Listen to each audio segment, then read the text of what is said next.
Next gen astro நேயர்கள் அனைவருக்கும் ஜோதிடர் ஜெய தமிழ்ச்செல்வனின் அன்பு வணக்கங்கள். இப்போ நம்ம டிசம்பர் மாத பலன்கள், பொது பலன்கள் பார்ப்போம். டிசம்பர் மாதத்தில் சூரியன் விருச்சகத்தில் 15 நாளும் தனுசில் ஒரு 15 நாளும் இருப்பார். அதே மாதிரி செவ்வாய் கடகத்தில் நீச்ச நிலையில் ஜூன் 7ஆம் தேதி வரைக்கும் கடகத்தில் தான் செவ்வாய் இருப்பார். அதே மாதிரி புதன் விருச்சகத்தில் வக்கரமாக 30 நாள் அங்கே தான் இருப்பார். வக்கரமாவார், திரும்ப நிவர்த்தி ஆவார். அந்த மாதிரி இதில் தான் விருச்சகத்தில் புதன் பகவான் இருப்பார். அதே மாதிரி சுக்கிரன்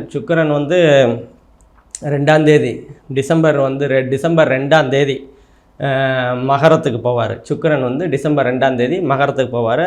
28-30 நாள் அங்கே தான் இருப்பார் சுக்கிரன். அதுக்கப்புறம் குரு பகவான் ரிஷபத்தில் 22 டிகிரியில் இருக்கார். அதே மாதிரி சனி பகவான் கும்பத்தில் 18 டிகிரியில் இருக்கிறாரு. ராகு பகவான் மீனத்தில் 9 டிகிரிலையும், கேது பகவான் கன்னியில் 9 டிகிரிலையும் இருக்கிறாங்க. இதுதான் சஞ்சார நிலை. அதாவது இந்த மாதம் கிரக அமைப்புகள் இதுதான். இது இப்போ நம்ம சொல்கிறது பொது பலன் தான். இது 20-25% தான் உண்மையாக இருக்கும். அதாவது உண்மையாக இருக்குன்னா மீதி 70-85% ஜனனகால ஜாதகம் அடிப்படையில் கரெக்டாக பொருந்தி வரும். இப்போ ஜனன ஜாதகத்தில் ஒரு அமைப்பு நல்லா இருக்கணும் அப்படின்ற அமைப்பு இதுலேயும் கோச்சார ரீதியாக நல்லா இருக்கும்போதும் ரெண்டும் நல்லா இருக்கணுன்ற வரும்போது மட்டும்தான் உங்களுக்கு முழு பலன் கிடைக்கும். இப்போ ராசி இப்போ கோச்சாரத்தில் அமைப்பு சரியில்லை அப்படின்னா பயப்பட தேவையில்லை.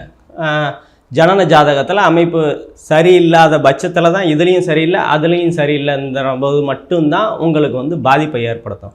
மற்றபடி நீங்கள் எதுவும் பயப்பட தேவையில்லை.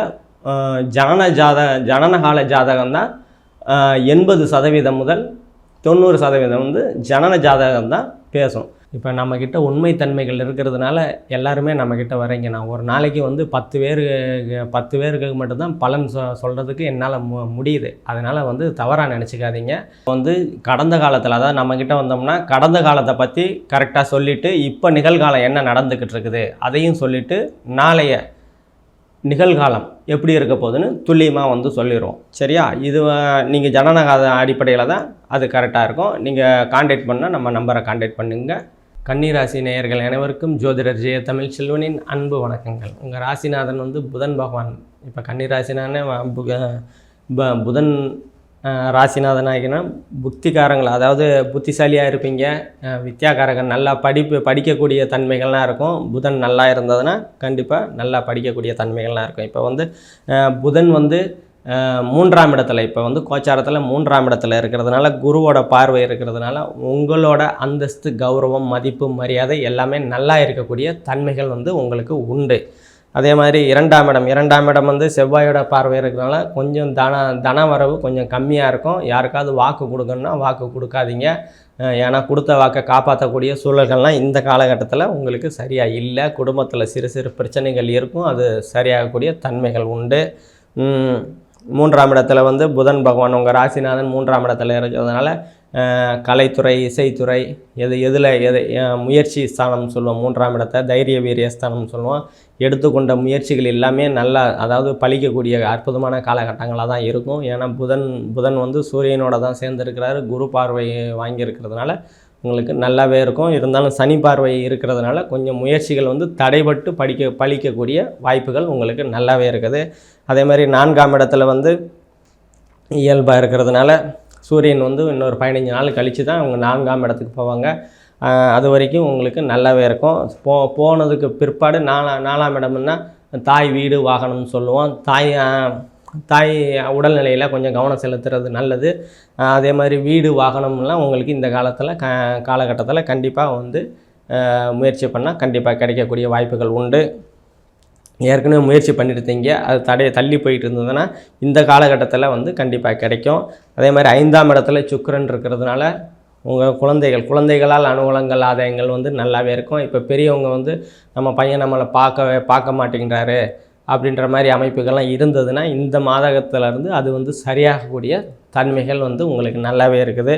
அதே மாதிரி 6ஆம் இடத்துல சனி பகவான் இருக்கிறதுனால வேலைகளில் 2 வருஷமாக வேலைகளில் ரொம்ப பிரச்சனைகளை சந்திச்சுக்கிட்டு இருக்கிறீங்க. இப்போ இந்த ஒரு 5-6 மாதங்கள் கழித்து தான் உங்களுக்கு அந்த தன்மைகள்லாம் முற்றிலும் சரியாகக்கூடிய தன்மைகள் உண்டு. அதே மாதிரி 7ஆம் இடத்துல ராகு பகவான் இருக்கிறதுனால சனி செவ்வாய் பார்வை தொடர்பு இல்லாத வரைக்கும் நல்ல பலனை தான் கொடுப்பார். ஏன்னா அவர் குருவோட வீட்டில் இருக்கிறதுனால குரு மாதிரி தான் செயல்படுவார்.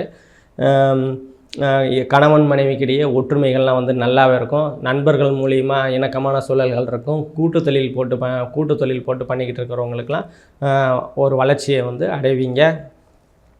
அதே மாதிரி 8ஆம் இடத்துக்கு வந்து சனியோட பார்வை இருக்கிறதுனால தடைகள், அதாவது 8ஆம் இடம் வந்து தடை தாமதம். வரன் ஏதாவது பார்த்துட்டு இருந்தீங்க அப்படின்னா இன்னொரு 4-5 மாதங்கள் கழித்து தான் அமையக்கூடிய வாய்ப்புகள் வந்து உண்டு உங்களுக்கு. 9ஆம் இடத்துல குரு பகவான் இருக்கிறதுனால தந்தையால் அனுகூலங்கள் ஆதாயங்கள் வந்து உங்களுக்கு நல்லாவே இருக்கும். தந்தை வழி உறவுகளால் ஆதாயங்கள் அனுகூலங்கள் உங்களுக்கு நல்லா இருக்கும். அதே மாதிரி 10ஆம் இடம் வந்து இயல்பாக இருக்கிறதுனால தொழில்கள் வந்து நல்லா இருக்கும். தொழில் நல்லா போயிட்டு தான தர்மங்கள் பண்ணக்கூடிய சூழல்கள்லாம் வந்து உங்களுக்கு நல்லாவே இருக்குது. அதே மாதிரி 11ஆம் இடத்துல வந்து செவ்வாய் பகவான் இருக்கிறாரு. இருந்தாலும் சுக்கிரன் பார்வை இருக்கிறதுனால லாபஸ்தானங்கள் தொழில்னால் வந்து வரக்கூடிய லாபங்கள் வந்து கண்டிப்பாக வரும். போன மாதம் வரைக்கும் நம்ம அதாவது சரியாக இல்லை அப்படின்னு இருக்கிறவங்களாம் இந்த மாதம் வந்து கண்டிப்பாக வந்து நல்லா இருக்கும். ஏன்னா 11ஆம் இடத்துல லாபஸ்தானத்தில் செவ்வாய் இருக்கிறாரு, நீச்ச நிலையில் இருக்கிறார். இப்போ வந்து இந்த மாதம் வந்து சுக்கிரன் பார்வை இருக்கிறதுனால அந்த செவ்வாய் வந்து அந்தளவுக்கு கெடுக்க மாட்டார். வரக்கூடிய லாபங்கள் கண்டிப்பாக வரும். அதே மாதிரி 12ஆம் இடத்துக்கு வந்து சனியோட 7ஆம் பார்வை இருக்கிறதுனால தூக்கமின்மையெல்லாம் இருக்கும். தூக்கமின்மையாக இருக்கும். எங்கேயாவது அதாவது வெளிநாடு போகணும் அப்படின்னு நினச்சிக்கிட்டு இருக்கிறவங்கெல்லாம் இன்னொரு 5-6 மாதங்கள் கழித்து தான் வந்து சனி பயிற்சிக்கு அப்புறம் தான் உங்களுக்கு வந்து அந்த பாவகம் வந்து கிளியர் ஆகும். அதாவது 12ஆம் பாவகம். ஏன்னா 12ஆம் தூக்கத்தை கொடுக்குறது, அயன சயன போகஸ்தானம்னு சொல்லுவோம். தூக்கத்தை கொடுக்கணும், வெளிநாடு தொலைதூரம் போகணும், அதே மாதிரி ஆன்மீக சம்மந்தம் ஆன்மீக சுற்றுலா போய் வரணும் அப்படின்னு நினச்சிக்கிட்டு இருக்கிறாங்களாம் இன்னொரு 5-6 மாதங்கள் கழித்து தான் வந்து அந்த முயற்சிகள்லாம் வந்து பழிக்கக்கூடிய தன்மைகள்லாம் வந்து உங்களுக்கு உண்டு. இப்போ நம்ம சொன்னது எல்லாமே பொது பலன்கள் தான். துல்லியமான பலன்கள் வேணுன்னா கீழே நம்மளோட நம்பர் இருக்கும், அதை கான்டாக்ட் பண்ணி துல்லியமான பலன்களை வாங்கிக்கோங்க. நன்றி, வணக்கம்.